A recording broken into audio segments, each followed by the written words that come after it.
What's going on, guys? Got Jevaughn here with us here today. And go ahead and let us know what you just did over the weekend. Over the weekend, I played in a Duelist Nexus case tournament, and I got top 8 playing Infernobles. Awesome. Go ahead and show us what you got here. All right. Standard ratios, obviously, best normal sound package in any warrior deck. Rips, hand traps, base hand traps. We played 2 Oliver, starter or extender, red layer, fire flint, obviously extenders. 1 Turpin, 1 Ricardo. These are both new from Duelist Nexus. She can summon himself from the graveyard or hand if you got an equipped monster, and this is another version of Wolfbart. Gotcha.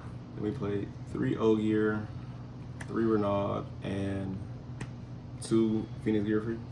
These are pretty much standard. You could probably cut this to 1. I find myself signing this out a lot, going second in games 2 or 3. So potentially something that you might change. Yeah. The temperate only going second card I played was Ash Blossom. Okay. And how'd that do for you, just only having 3 hand traps? When it came up, it just it worked joyously.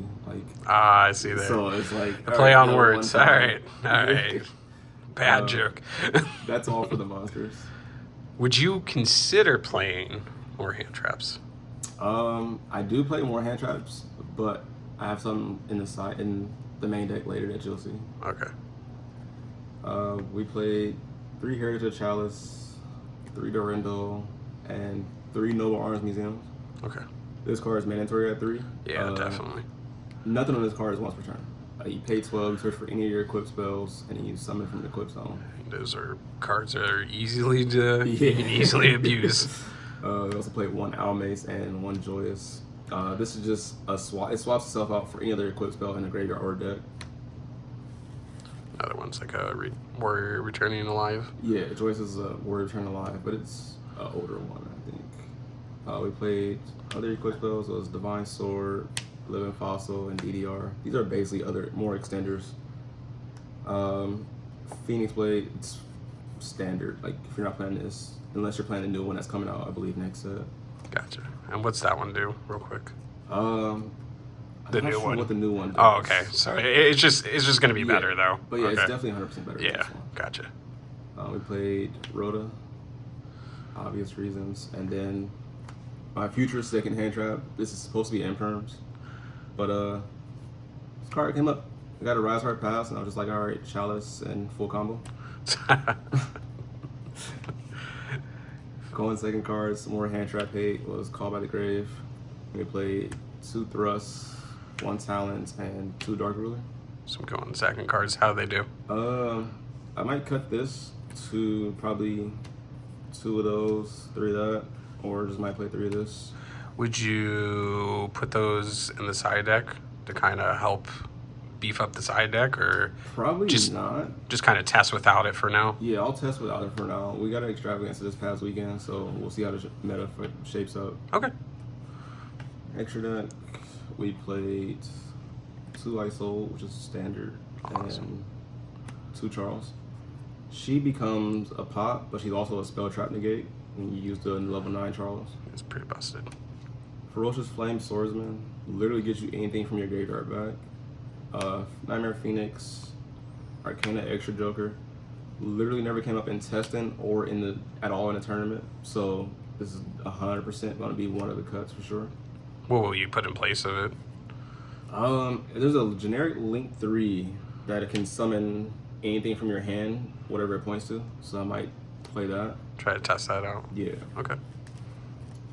We got the MVP of the entire deck, honestly.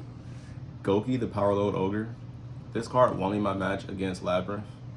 He has 4 cards on board. He goes, all right, yeah. He'll do all his Labyrinth plays. And I was like, all right, anything else? He's like, no, let it activate. It's like, yeah.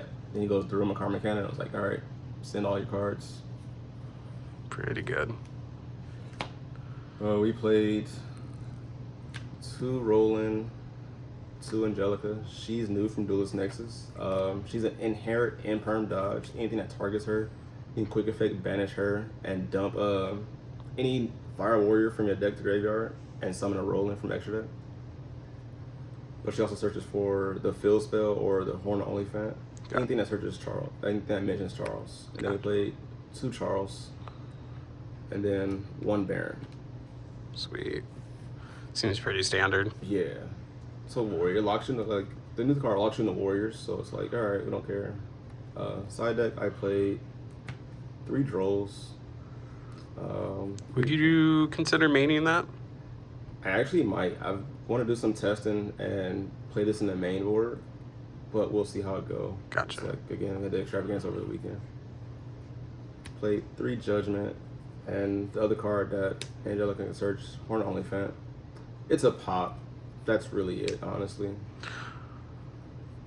We played 2 Herald of the Abyss. We don't like Towers cards, so you summon Nor, we just do this. Get it out of there, coach. Yeah, and then we played 3 Evenly and 3 Cosmic. Obvious reasons of why we played this and this. This mostly just for like Runet matchups or like those floodgates that you can't play out. Like somebody there only wanted me to over the weekend. And were you satisfied with the entire side deck, or would you, potentially change some stuff up, or everything besides this? This got me the draw at against Pearly. I got to pay life, so I might make this Kaiju's or right. I don't know. We'll see how it goes. Right. Still early on, plenty of time to test a bunch of different things. Yeah. That's really it. Any changes I wouldn't make, honestly. Obviously, those will become imperms. Imperms. We might cut these. Okay. And play. Have it over here. This card. Okay. This card's crazy. You equip this to the Link 1 Charles and equip it with Oliver. Right. And then at that point, they just can't target it at all. But they have to target the monster. If they target a monster, they have to use it. Target that monster. You can if you got Oliver equipped. Yeah, that sounds busted. So overall, how do you think the deck's going to be doing now that it's, kind of got all their new stuff, and how do you think it's going to be doing throughout the format? My personal opinion, I want to say it'd probably be tier 1.5, maybe 2. Okay. Unless Konami do what they're supposed to do on the ban list. Okay. And, get rid of Cash and get rid of Pearly. Right. Then the deck just obviously skyrockets to tier 2. Right. And tier 1. Right. And you plan on just playing this pretty much for the rest of the format? You think it's one of the better decks? Oh yeah, 100%. It definitely is. Besides, what is that deck? Visa Star Frost deck. Vanadium. Yeah, Manadome, Vanadium, whatever you want to call it. That deck. I mean, it's cracked. Right. But it's too expensive for me. Right. Alrighty. Well, awesome deck profile, man, and congratulations on the top 8. Hope to see you in more top 8s. And all right, man. Thanks for the deck profile. We in charge, grab the wheel, show your hustle, use a bad mother.